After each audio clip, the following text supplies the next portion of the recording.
and that he would breathe down the phone a number of times. I think it was 3 times, hang up and then do it again. And that would be, I've got genuine actionable intelligence that there is an imminent nuclear strike. And they did get that call. This is Cold War Conversations. If you're new here, you've come to the right place to listen to first-hand Cold War history accounts. Do make sure you follow us in your podcast app so that you don't miss out on future episodes. In August 1960, a Soviet colonel called Oleg Penkovsky contacted the West to offer to work as a soldier warrior for the free world.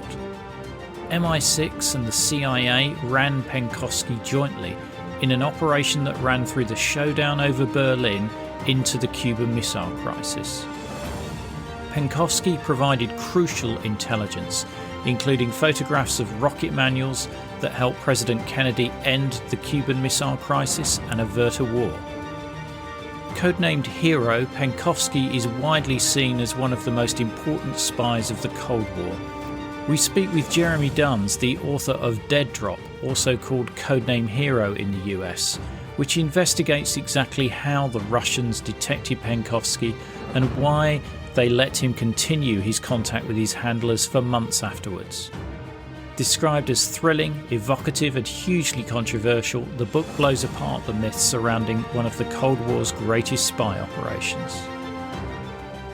Now, I could really use your support to help me continue to produce the podcast. A simple monthly donation via Patreon entitles you to the sought-after Cold War Conversations drinks coaster as a thank you, and you bask in the warm glow of knowing that you are helping to preserve Cold War history. Still not sure? Listen to one of our Patreons tell you why they donated to the podcast. I'm Tim from Cambridge, Massachusetts, and I support the Cold War Conversations podcast financially because of the great research and the quality of the storytelling. Interested in helping us? Just go to coldwarconversations.com/donate. So, back to today's episode. I'm delighted to welcome Jeremy Duns to our Cold War conversation. Oleg Penkovsky was a colonel in the GRU, Soviet military intelligence during the Cold War, who acted as an agent in place for MI6 and the CIA, most famously during the Cuban Missile Crisis. And he's sort of known as one of the great agents that the West had during the Cold War. That's basically the story. How did he become disillusioned with the Soviet Union? Yeah, it was a long process. I think the Soviet Union was really run on kind of nepotistic grounds and who you knew and social contacts. And Penkovsky, I think early on in his career in military intelligence, really thought that he was going to be a big flyer. And he didn't quite have the contacts and it didn't quite work. And he really wanted to be a general. And it didn't happen. He had a couple of dodgy moments early on in his career where his card was kind of marked. He fell out with a head of station in Turkey, and his career had basically stalled. And he kind of stewed on it and became sour about it, and eventually decided that he wanted to work for the West and sort of blow the whole thing sky high, essentially. Because I think his father fought for the White Russians, didn't he, in the Russian Revolution? He did, and he felt that had been held against him.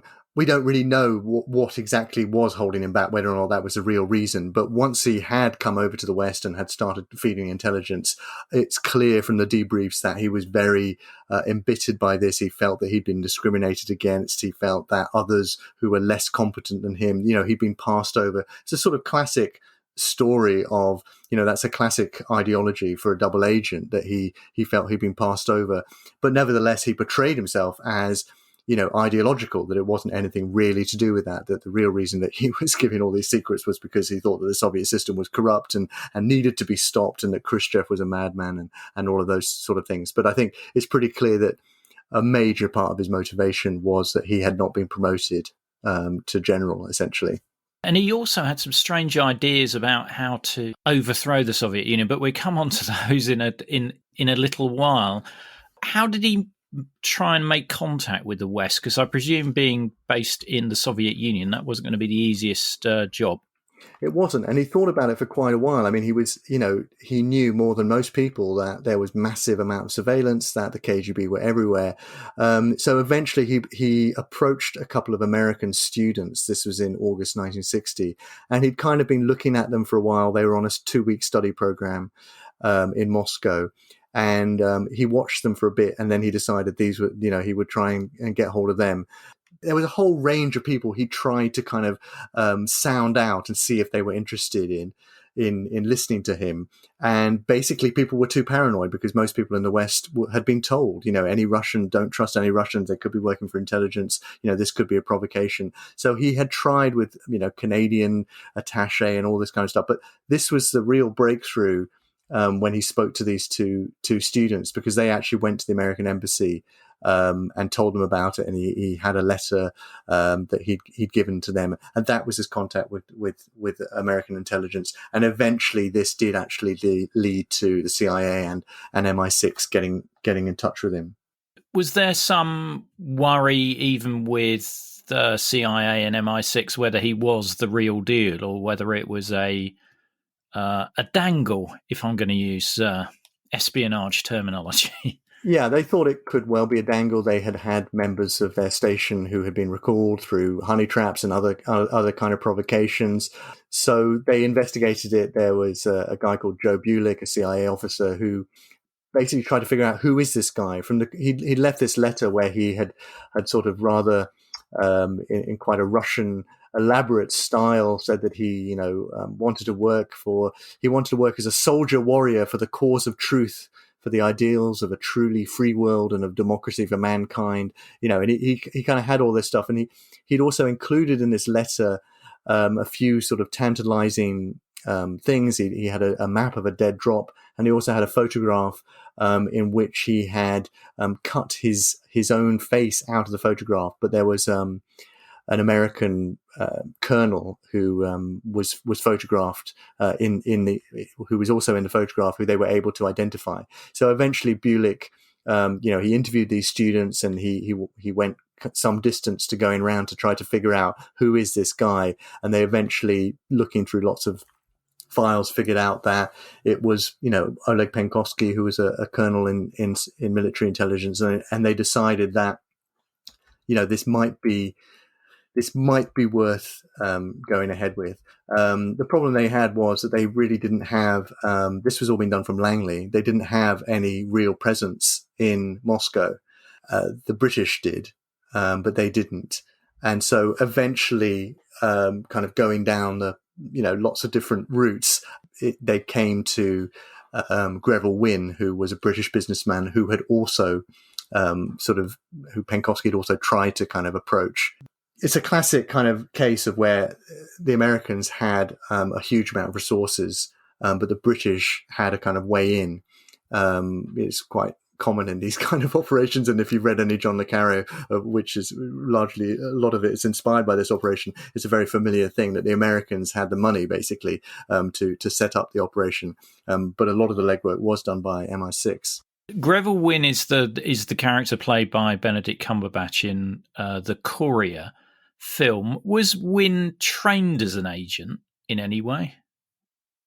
I don't think he was. I mean, a long time after this operation, he did claim that he had, some sort of early experiences, but I'm not sure how much we can really trust him as a source due to what happened in the operation. He was severely affected by this operation. He was damaged by it psychologically, and his life, in some ways, one could say, was ruined by this operation. So after it, he wrote a couple of books, and he made various claims about his previous intelligence experience. But he might have had a little bit, but I think really he was a bit of an innocent thrown into this. He was a reasonably successful kind of import-export guy, and he spent a lot of time in locations behind the Iron Curtain at trade fairs, and trying to deal with the Russians and the Eastern Europeans. And it was at one of these that he met Penkovsky. So he was a sort of useful link he was used for cut out, and one of the major reasons that he was because he wouldn't be suspected by the KGB because he didn't have any obvious intelligence links prior. I have actually got one of his books. I've got Contact on Gorky Street. Yeah. Which I read some time ago, but obviously some of these books you have to take with a pinch of salt. I would take that one with a few pinches of salt, yes.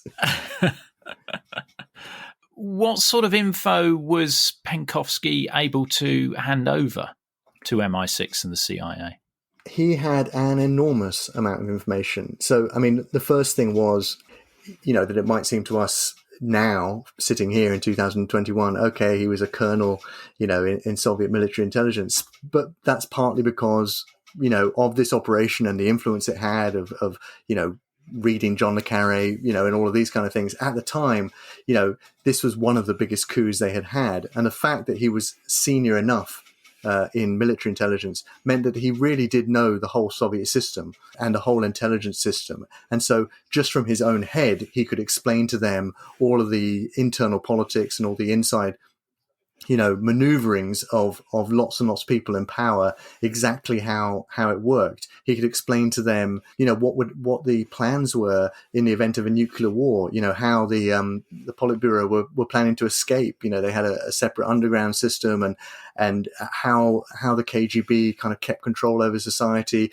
what they bugged, exactly how they did it, how they used bugs in their cars, an enormous amount of information, very, very detailed information, organizational information. But then on top of that, he took photographs. They trained him to photograph documents, and he had access to a lot of classified material through a sort of special library that he gained access to, claiming that he was writing an academic article. And he just spent a lot of time photographing material for them. A lot of it quite dry, but a lot of it extremely useful, including, manuals for missiles, which eventually led to the identification of the missiles on Cuba. It did make me laugh reading your book that the CIA, I think, was suspicious about the quality of photos that Penkovsky was taking, and thought that he could possibly, be working for the KGB, and these photos are being taken by some KGB specialists. So at one point when they met up with him in the West, they asked him to take some photos of like £5 notes and other things to test out his ability, and discovered that he was really good at taking these photos. Yeah, and also, I mean, that's interesting. I mean, that whole fear, I mean, you mentioned the dangle thing right from the start. It took quite a while, took several false starts for them to take him on, partly because of this fear. And then even after they took him on, it was constantly a worry, is this too good to be true? Eventually they concluded, no, this is actually the real stuff. I mean, you couldn't possibly construct all of this stuff. He was talking to them for hours and hours and hours. As you say, they tested him on the material impromptu, and whether or not he could take the photos, and he was just providing so much information. But of course, it was a small group of people involved in this operation. Then what happened is other people started doubting it. Is this too good to be true? How can you possibly know this? And as they had to, in espionage, you have to compartmentalize your information, so they couldn't tell everyone where they got it from, because then it would be a security risk that perhaps if there was a leak, someone would be able to identify him. So they tried to disguise his material in various ways with various different code names they used for it. But the result was really at quite a high level. People were like, yeah, but is this real? Is this actually true? What's the source of this? Can we trust it? So in a way, it demonstrates a problem that you can have. It's a unique problem to have, and it's in a way a luxury problem to have, but you can have an intelligence source who is so good that it creates its own problems, because people start doubting it and you start turning in on yourself as an agency. And that definitely happened both during the operation and particularly after the operation. Those sort of somersaults that the security agencies were going through, and sort of moments of doubt, and then almost elation that, we think he's okay, and then, well, actually this is and another element of doubt in there. But he must have seemed like an unbelievable gift with the level of information he was giving them. I mean, they'd never had anybody like this before, presumably, prior to this point. No, I mean, they'd had a few that were sort of similar, but that had gone wrong. But I mean, yeah, he did seem like a gift. And I mean, another issue they had was, keeping him sweet, because he was very temperamental. I mean, as we've discussed, his motivations weren't entirely ideological, despite his opening gambit of a letter. They were really disillusionment. And also he wanted payment. He wanted, a better life for himself and his family. And he quite early on started talking about, if you could give me a few diamonds that I could trade when I get back to Moscow, and all of these kind of things. And they were on a bit of a tightrope, because they could afford it, but they didn't want to seem too cheap. They didn't want to annoy him so that he would, get bitter on them. They needed to establish trust with him. And as it went on, some of his demands, I mean, most infamously, he demanded that he meet with the Queen. They obviously just could not introduce the Queen to an active Soviet agent. It just was impossible to arrange that. Even though there was one looking after her art collection, or true, but she didn't. That's true. She didn't. She wasn't aware of that. But yeah. So I mean, they had to and that was a really tricky thing, because he really, they kept sort of massaging his ego, if you like, saying, he needed to be reassured. He was a great agent. He was a gift, but he needed to be told this. They needed to keep telling him it, and they told him it. It succeeded, and then he said, "Well, if I'm such a great agent, presumably then the Queen is going to want to meet me," because, at one point they were having a meeting in a hotel room in London, a debriefing, and he looked around and said, "One day there'll be a plaque in this room."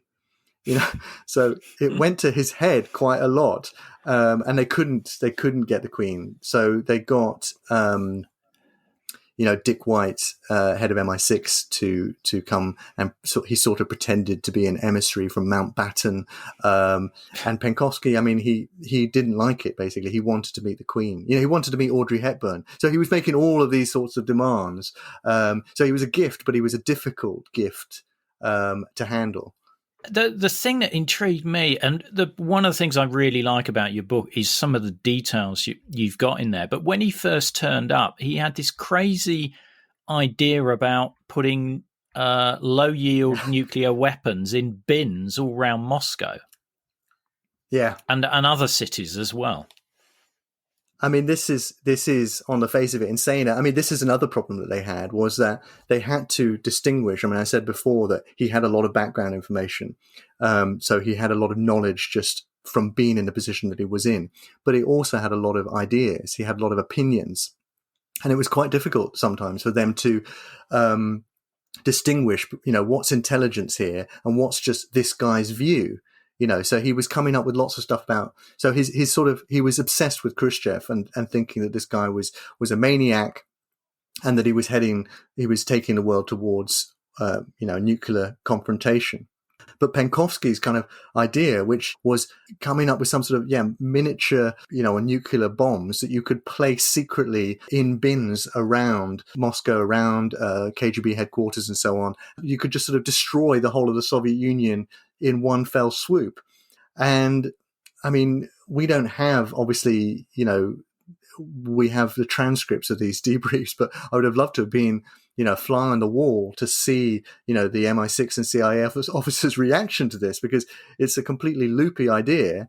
But again, he had a lot of loopy ideas. He came up with a lot of odd things, and they had to keep a straight face. They had to humor him. They had to sort of chivvy him along, but not so much that he would get irritated. They had to squeeze a lot of information out of him. They didn't have that much time. They were meeting for 3 or 4 hours at a time, and dealing with someone who was quite volatile. So yeah, he was a tricky customer, I would say. Yeah, high maintenance. High maintenance. Yeah, absolutely. One other thing that I was intrigued about was that they agreed with him some sort of procedure of ringing various phones in order to warn of a first strike if he thought the Soviet Union was about to make a first strike with nuclear weapons. Yeah. I mean, this came about because of the Berlin Wall, and Penkovsky claimed after the war went up, that he had actually had knowledge of it a little bit beforehand, that he'd been at a party and he'd heard discussion of it. And so, of course, they said, well, why didn't you tell us? And the procedures they had, because of him being in Moscow and how complicated it was to put stuff in the dead drop and things like that, they realized that it was too unwieldy. It took too long. And as a result, they had missed that early information about the Berlin Wall going up, although I'm not sure what they could have done about it. But then they started thinking, well, what if things go really bad and, we have some kind of first strike situation? It's not enough that he just toddles along to his dead drop and then we get a sort of a signal in his window when someone goes past the next day on the way to the office. We need some emergency procedure. So they came up with this thing. There were two numbers, one American and one British, that he could call, and that he would breathe down the phone a number of times. I think it was 3 times, hang up and then do it again. And that would be, I've got, genuine, actionable intelligence that there is an imminent nuclear strike available. And they did get that call. The Americans and the British both got that call. But I think, as I discuss in my book, it's pretty clear that this was after Penkovsky had been arrested, and the most likely explanation is that he'd been interrogated by the KGB, and he had probably given them this information telling them that it was a different type of signal, a signal that they would have wanted to test. And again, it's similar to the thing that you just mentioned, which is the, bomb, nuclear weapons in bins, which is that he basically wanted, just to blow the whole thing up. They'd caught him. And so that was his solution. So, I mean, that's a very, very volatile agent you're dealing with, both at the beginning and at the end of his career. He essentially proposed and tried to, create a nuclear conflict, if you like.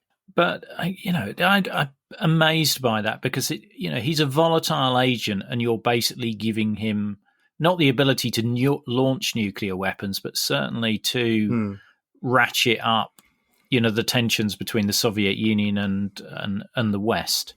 Yeah, it's a difficult thing. I mean, I think they hadn't really thought it through that much, because when it actually happened, when the call came, they didn't act on it. The call that came to the American officer, Hugh Montgomery, he sent up the line and they thought about it for a bit and dismissed it. But when it came through to the British officer, I mean, he just thought, no, that's not, he didn't act on it at all. And I'm not sure really how they could have acted on it. I mean, really, would a few breaths down a phone have managed to have the power to have changed it? I don't know. But I suppose, the Cuba crisis was coming into view, and they were just, they were shaken by the fact that they had missed the Berlin Wall thing. And he was constantly, Penkovsky was constantly talking about nuclear war. Khrushchev wants a war, and he's leading the world to war.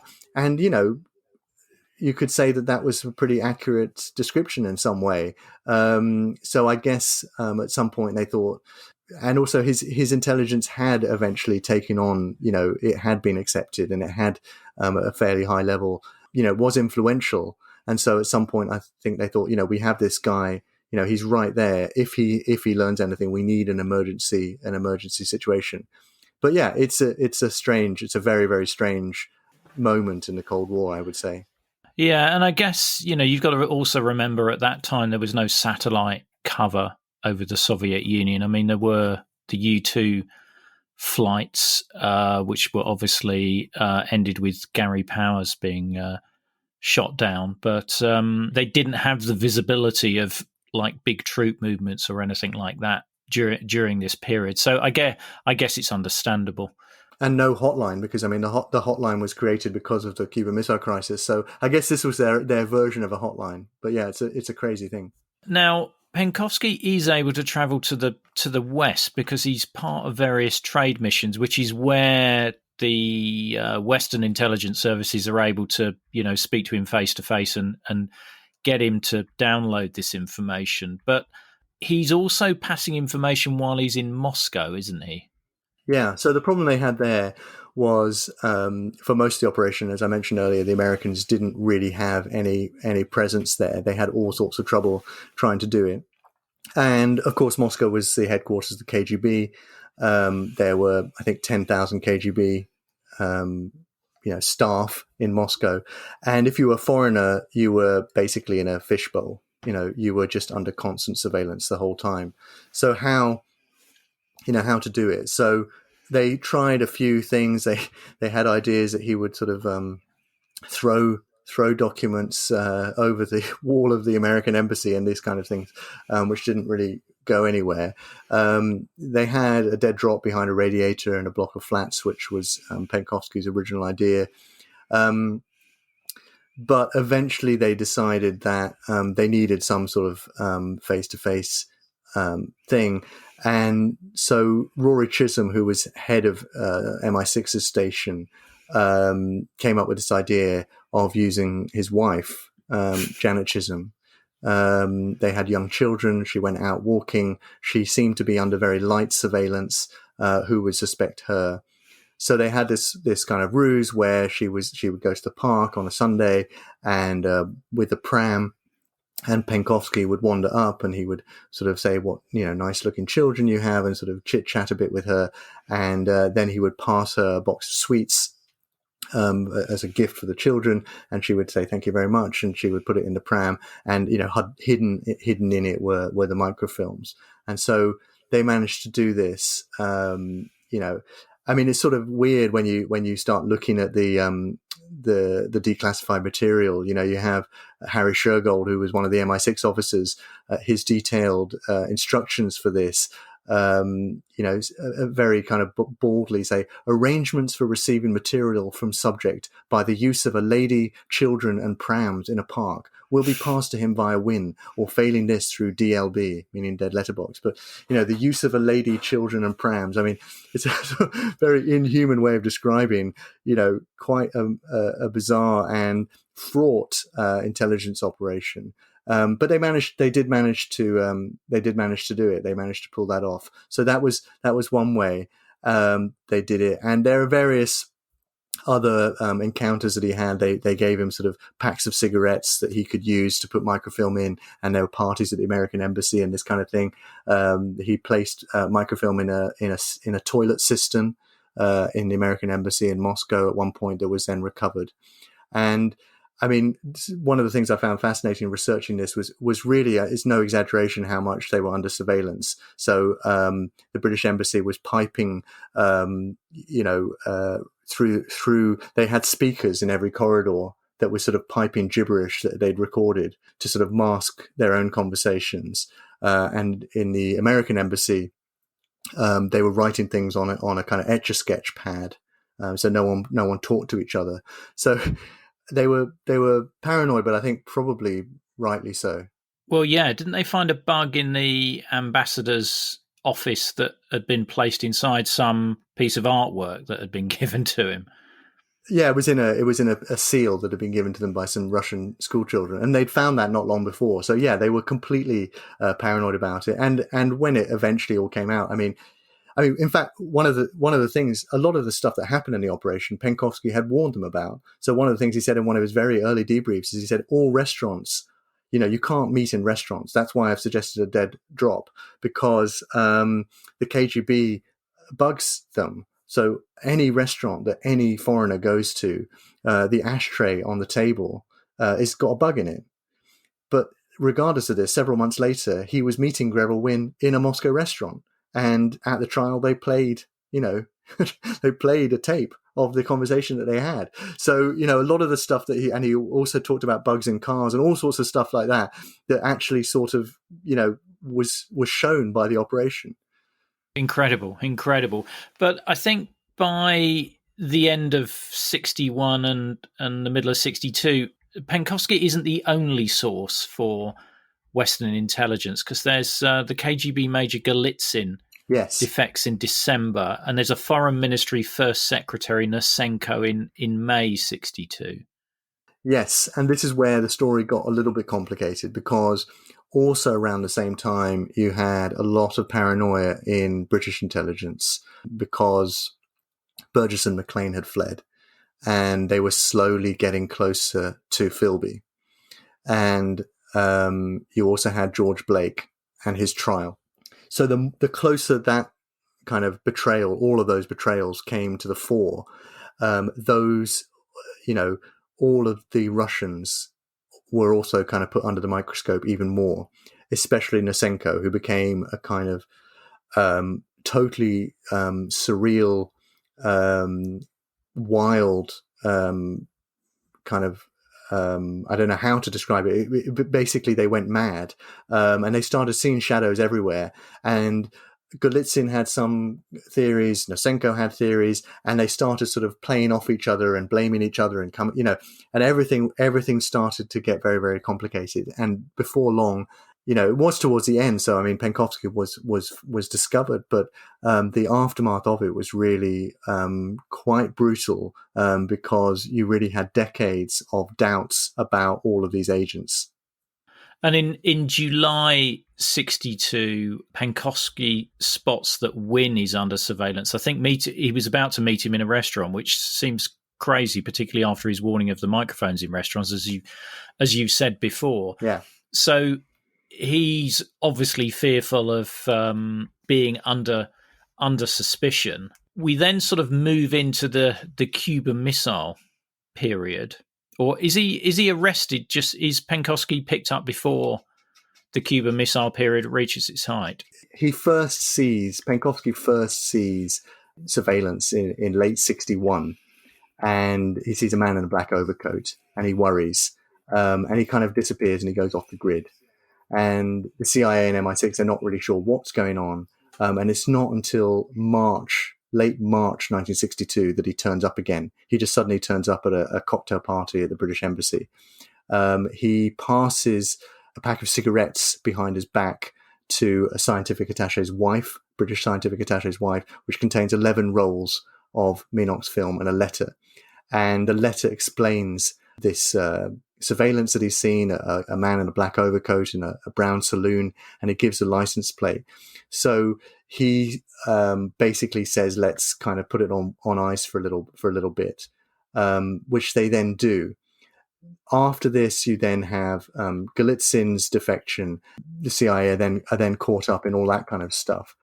They sort of have a little bit less contact with Penkovsky for a few months. He turns up at a screening for a film at the British Embassy. And then a few days after that, the CIA and MI6 draft a joint letter asking him, does he have any concrete information as to military measures being undertaken by the USSR to convert Cuba into an offensive military base? And they specifically want to know if there are any plans to place surface-to-air missiles on the island. And so this is really the start of the Cuban Missile Crisis. However, Penkovsky's now off the grid. He just doesn't turn up at the next meeting.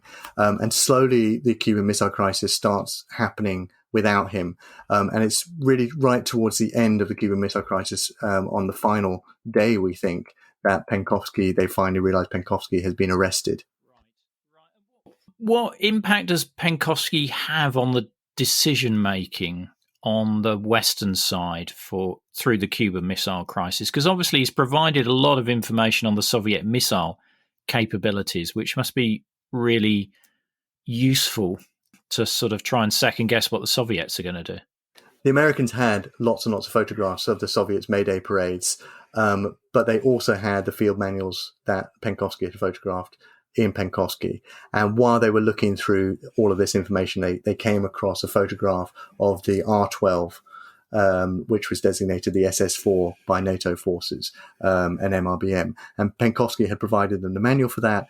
And checking this against the U-2 images, they realized that these were the same things. So that sort of kicked it off in the first place. But then, yes, the information itself, they think gave Kennedy a little bit extra time, because he knew that it would take 3 days for the Russians to actually kind of put this into action.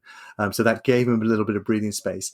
However, I would say on the opposite side, in a way, I mean, we've talked about the volatility of Penkovsky, that he was already, as soon as he met the Americans, suggesting blowing up Moscow and other cities. And towards the end, he kind of did something a little bit similar. And I think, in a way, he was constantly feeding his handlers a narrative of that Khrushchev is driving us towards nuclear war. And I'm not sure how helpful that was, because they had to unravel the fact that Khrushchev didn't actually want to have a nuclear war. That was not what his actual plan was. Penkovsky was constantly saying, he will take you to the brink. He wants to, he wants to keep pushing you. And the only way to beat this guy is to kind of never stand down. And I mean, in a way that is what happened, but in a way that was a very, very,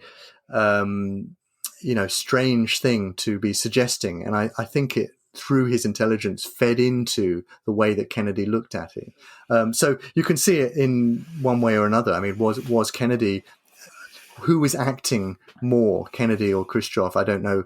And how much Penkovsky's narrative, not so much his intelligence, but his actual opinions seeped into the thinking. I don't know if we really know at this point. It's quite intriguing as to how influential he was in that decision making.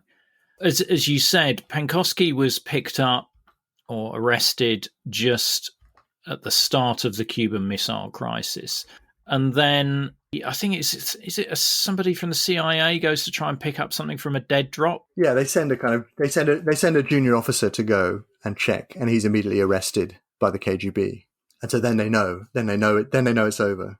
And Wynn is picked up at a trade fair in Budapest as well, which takes a couple of days later. But yeah, then it's definitely over. Their two main agents have gone. Did nobody warn Wynn then? Because if he's picked up a couple of days later, did nobody let him know that somebody might be feeling your collar? I don't know. That's a very good question. No, I think that they basically. This is probably an American was arrested, then they had to sort of not explain properly what had happened in the press, and I don't know how they would have communicated to MI6 and how he would have communicated to Wynn in Budapest, but I mean I would imagine that Wynn was in the trial very bitter about MI6. He felt he'd been hung out to dry, and perhaps that's a pretty rational and fair point to make. Your guy was picked up and no one warned me. He definitely felt aggrieved by what happened. 11th of December, TASS announced Penkovsky's arrest, and the trial is May 1963, only lasts 4 days.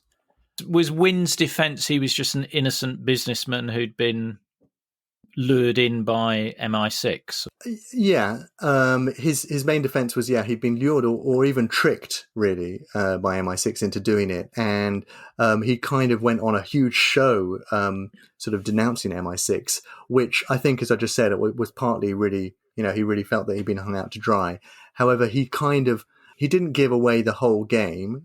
He didn't know their real names anyway, so he couldn't use the officers' real names. And he later claimed, well, what else could he have done? This was the way out. But I mean, there is some evidence that early on he offered to try to turn Penkovsky for the KGB, to work for the KGB. But it's difficult to judge this man. I think he didn't ask to be in this situation. He wasn't a professional, intelligence officer.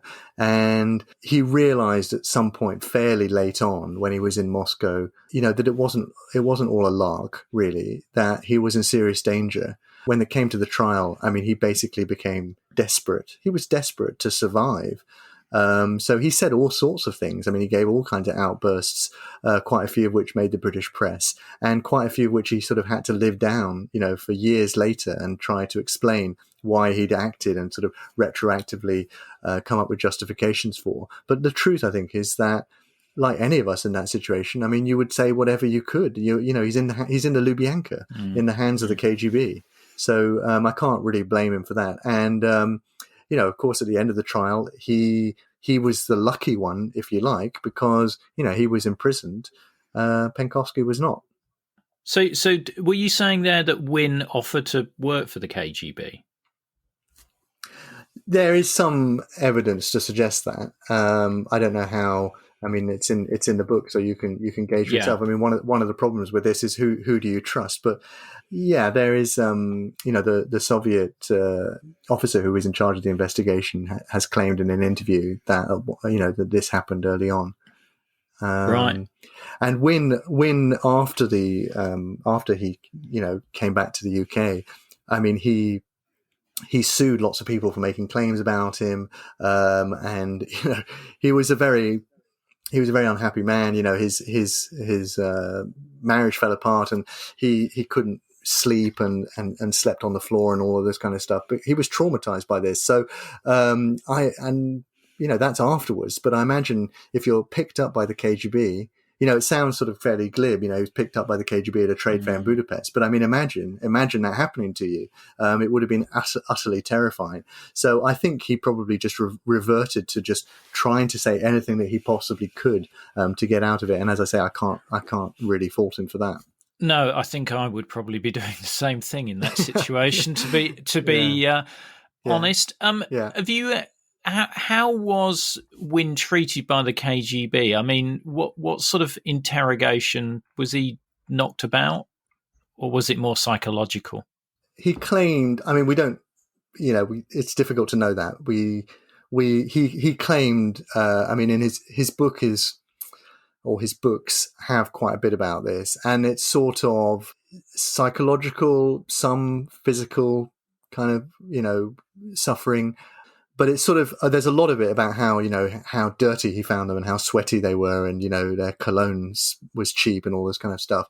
So it's very difficult to separate the kind of British stiff upper lip, and kind of propaganda kind of thing. He's sort of presenting himself as a little bit of a James Bond figure and a little bit above it all to what actually happened.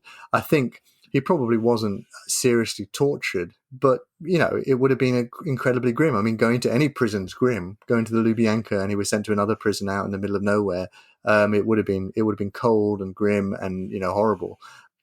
And he never really fully recovered from it, I think.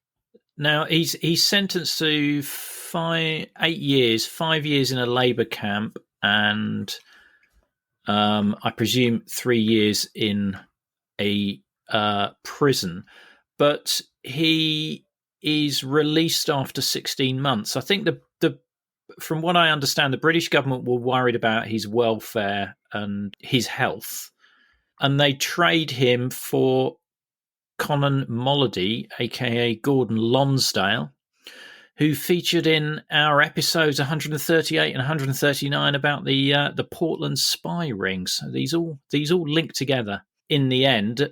And there's a classic exchange at I think it's Heerstrasse checkpoint in Berlin. And what do we know about the fate of Oleg Penkovsky? Well, he was shot, basically. I mean, there is an incredibly persistent rumor that he was cremated and the KGB filmed him and everything, which is one of those kind of things that you sort of want to be true because it's so grisly. It sounds like it should be true.